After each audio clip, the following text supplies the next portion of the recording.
मोदी जी ने कहा है मेरी माँ का अपमान पूरे देश की माँ का अपमान है, क्या कहना है इस पर? देखो, एक स्वाभाविक है कि हमारी संस्कृति में माँ का एक बहुत बड़ा स्थान है और जब कोई भी किसी की माँ को जब गाली देता है तो स्वाभाविक है कि व्यक्ति को शायद इससे बड़ी कोई ठेस पहुंच ही नहीं सकती, क्योंकि किसी भी व्यक्ति का अस्तित्व उसकी माँ के ही कारण से है। तो प्रधानमंत्री जी की माँ, और वो भी जो अब दुनिया में नहीं है, तो उनके लिए इतने तुच्छ शब्दों का प्रयोग जो किया गया वो वास्तव में दुखद है, बेहद निंदनीय है। लेकिन सबसे बड़ा विषय यह है कि आखिर ये राहुल गांधी इस तरीके की हरकत करते क्यों हैं?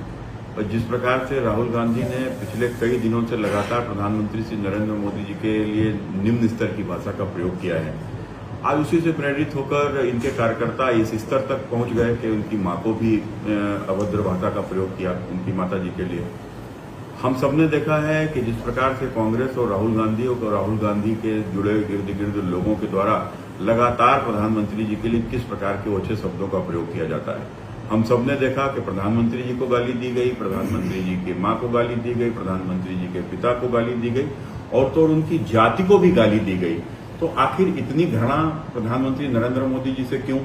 आखिर कारण क्या है? उसका सिर्फ स्पष्ट कारण एक है कि जिस प्रकार से यह वंशवादी लोग, सामंतवादी लोग की सत्ता का हस्तांतरण एक गरीब आदमी के पास कैसे हो गया?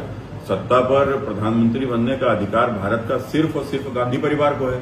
तो गांधी परिवार में प्रधानमंत्री का पद न आकर और वो एक गरीब चाय बेचने वाले के पास चला गया। तो शायद ये सबसे बड़ी पीड़ा है जिसको राहुल गांधी बर्दाश्त नहीं कर पा रहे हैं और इसीलिए इस हद तक बात पहुंच गई कि प्रधानमंत्री श्री नरेंद्र मोदी जी की दिवंगत पूज्य माता जी को भी इस मामले में घसीटा गया और उनके लिए अपशब्द कहे गए।